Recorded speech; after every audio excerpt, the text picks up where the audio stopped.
Hello, welcome back to Mary Reads Books, and today I am reading Chapter 18 of The Secret Garden. Chapter 18. That minute wastes no time. Of course, Mary did not waken early the next morning. She slept late because she was tired, and when Martha brought her breakfast, she told her that though Colin was quite ill, he was quite quiet. He was ill and feverish, as he always was after he had worn himself out with a fit of crying. Mary ate her breakfast slowly as she listened. He says he wishes Dad would please go and see him as soon as Dad can. It's queer what a fancy he's took to thee. Dad did give it to him last night for sure, didn't Dad? Nobody else would have dared do it. Poor lad. He's been spoiled till salt won't save him. Mother says as the two worst things as can happen to a child is never to have his own way or to always have it. She doesn't know which is the worst. Dad was in a fine temper thatself too. But he says to me that when I went into his room, please ask Miss Mary if she'll please come and talk to me. Think I am saying please. Will you go, miss? I'll run and see Dickon first, said Mary. No, I'll go and see Colin first and tell him. I know that I'll tell him. With a sudden inspiration, she had her hat on when she appeared in Colin's room, and for a second he looked disappointed. He was in bed, and his face was pitifully white, and there were dark circles round his eye. I'm glad you came, he said. My head aches, and I ache all over because I'm so tired. Are you going somewhere? Mary went and leaned against the bed. I won't be long, she said. I'm going to Dickon, but I'll come back, Colin. It's something about the secret garden. His whole face brightened and a little colour came into it. Oh, is it? He cried out. I dreamed about it all night. I heard you saying something about grey things changing to green, and I dreamed I was standing in a place all filled with trembling little green leaves. And there were birds' nests, and there were birds on nests everywhere, and they looked so soft and still. I'll lie and think about it until you come back. In 5 minutes, Mary was with Dickon in their garden. The fox and the crow were with them again, and this time he had brought 2 tame squirrels. I came over on the pony this morning, he said. He is a good little chap. Jump in. I brought these 2 in my pocket. This here one's called Nut, and this here one's called Shell. When he said Nut, one squirrel leaped onto his right shoulder, and when he said Shell, the other one leaped onto his left shoulder. When they sat down on the grass with Captain curled at their feet, solemnly listening on a tree, Nut and Shell nosing about close to him, it seemed to Mary that it would scarcely bearable to leave such delightfulness. But when she began to tell her story, somehow the look on Dickon's funny face, gradually changed her mind. She could see he felt sorrier for Colin than she did. He looked up the sky and all about him. Just listen to them birds. The world seems full of 'em, all whistling and piping, he said. Look at 'em, darting about and harking at him, calling it to each other. Come springtime seems like as if all the world's calling. The leaves is uncurling so you can see 'em. And my word, the nice smells there is about, sniffing with his happy turned-up nose, and that poor little lad lying shut up and seeing so little that he gets to thinking o' things as set him screaming. We mun get him out of here. We mun get him watching and listening and sniffing up the air and get him just soaked through with sunshine, and we mun not lose no time about it. He was very much interested. He often spoke quite broad Yorkshire, though at other times he tried to modify his dialect so that Mary could better understand. But she loved his broad Yorkshire, and had in fact been trying to learn to speak it herself. So she spoke a little now. Aye, that we mun, she said, which meant yes, indeed we must.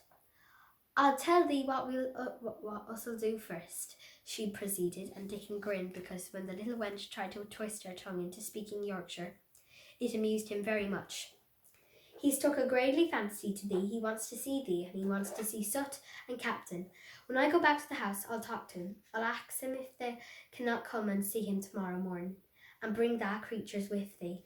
And then, in a bit, when there's more leaves out and happen a bud or two, we'll get him to come out, and thou shall push him in his chair, and we'll bring him here and show him everything."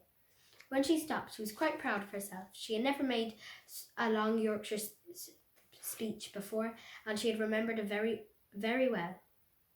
"Thou mun talk about Yorkshire like that to Master Colin," Dickon chuckled.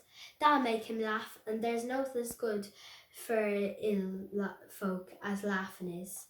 Mother says she believes there's half hour's good laugh every morning would cure a chap as was making ready for typhoid fever. I'm going to talk Yorkshire to him this very day," said Mary, chuckling to herself. The garden had reached the time when every day and every night it seemed as if magicians were passing through it, drawing loveliness out of the earth and the boughs with wands.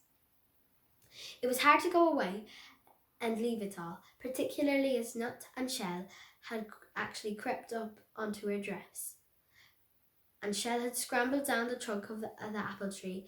They sat down under and stayed there looking at her with inquiring eyes. But she went back to the house, and when she sat down close to the Colin's bed, he began to sniff as Dickon did, though not in an experienced way. "You smell like flowers and fresh things," he cried out quite joyously. "What is it you smell of? It's cool and warm and sweet all at the same time. It's the wind from the moor," said Mary. "It comes us in on the grass under a tree with Dickon and with Captain and Sut and Nutshell and Nut and Shell. It's the springtime and outdoors and sunshine and smell so greatly." She said it as broadly as she could, and you do not know how broadly Yorkshire sounds until you have heard someone speak it. Colin began to laugh. "What are you doing?" he said. "I've never heard you talk like that before. How funny it sounds." "I've given thee a bit of Yorkshire," answered Mary triumphantly. "I can talk as greatly as Dickon and Mary can. But thou sees I can shape a bit. Doesn't thou understand a bit o' Yorkshire when thou hears it? And thou Yorkshire lad thyself, bred and born. I wonder thou'rt not ashamed of thy face." And then she began to laugh too, and they both laughed until they could not stop themselves. And they laughed until the room echoed, and Mrs. Medlock opening the door to come in, drew back into the corridors and stood listening, amazed. "Well, upon my word," she said, speaking rather broad Yorkshire herself because there was no one to hear her, and she was so astonished. "Whoever heard the like? Whoever on earth would have thought it?" There was so much to talk about. It seemed as if Colin could never hear enough of Dickon and Captain and Sut and Nut and Shell, and the pony whose name was Jump. Mary had run around in the wood with Dickon to see Jump. He was a tiny little shaggy moor pony with thick locks hanging over his eyes, and with a pretty face and a nuzzling velvet nose. He was rather thin with living on moor grass, but he was as tough as wiry as if the muscle in his little legs had been made of steel springs. He had lifted his head and whinnied softly the moment he saw Dickon, and he had trotted up to him and put his head across his shoulder. And then Dickon had talked into his ear, and Jump had talked back in odd little whinnies and puffs and snorts. Dickon made him give Mary his small front hoof and kiss her on the cheek with his velvet muzzle. "Does he really understand everything Dickon says?" Colin asked. "It seems as if he does," answered Mary. "Dickon says anything will understand if you're friends with it." "For sure. But you have to be friends for sure." Colin lay quiet a little while, and his strange grey eyes seemed to be staring at the wall. But Mary saw he was thinking. "I wish I was friends with things," he said at last, "but I'm not. I never had anything to be friends with, and I can't bear people." "Can't you bear me?" asked Mary. "Yes, I can," he answered. "It's very funny, but I even like you." "Ben Weatherstaff said I was like him," said Mary. "He said he'd warned we'd both get the same nasty tempers. I think you are like him too. We are all three alike, you and I and Ben Weatherstaff. He said we were neither of us much to look at, and we were as sour as we looked. But I don't feel as sour as I used to be before I knew the Robin and Dickon. Did you feel as if you hated people?" "Yes," answered Mary without any affectation. "I should have detested you if I had seen you before I saw the Robin and Dickon." Colin put his thin hands and touched her. Mary, he said, I wish I hadn't said what I did about sending Dickon away. I hated you when you said he was like an angel, and I laughed at you. But perhaps he is. Well, it was a rather funny thing to say, she admitted frankly, because his nose does turn up and he has a big mouth, and his clothes have patches all over them, and he talks broad Yorkshire. But if an angel did come to Yorkshire and lived on the moor, if there was a Yorkshire angel, I believed he'd understand the green things and know how to make them grow, and he would know how to talk to the wild creatures as Dickon does. And they know he was friends for sure. I shouldn't mind Dickon looking at me, said Colin. I want to see him. I'm glad he said that, answered Mary, because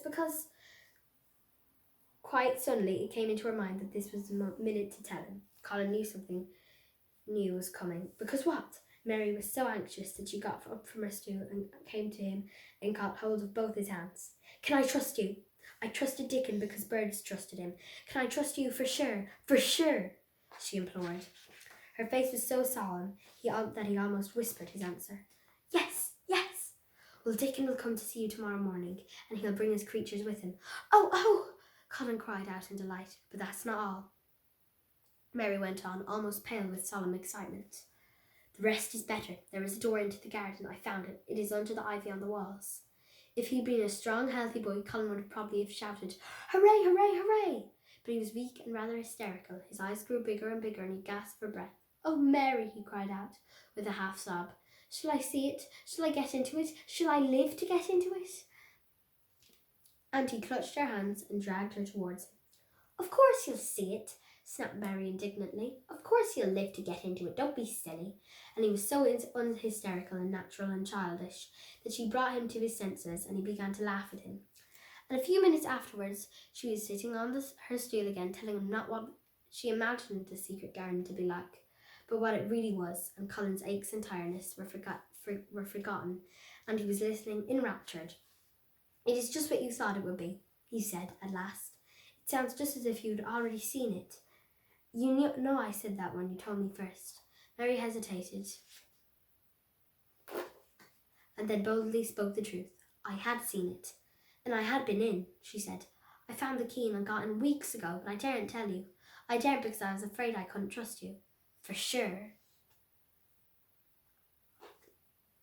That's the end of chapter 18. I think it's Thou Mun Not Wait. Let me see. Thou Mun Not Waste No Time of the Secret Garden.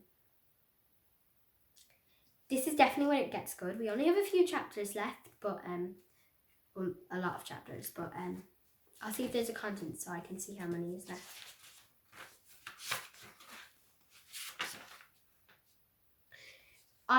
We've just finished chapter 18, and it's 27 that is left. So there's like 9 chapters left. Okay, so thanks for watching. Make sure to tune in to the rest of my videos on my YouTube channel, Maeve Reads Books.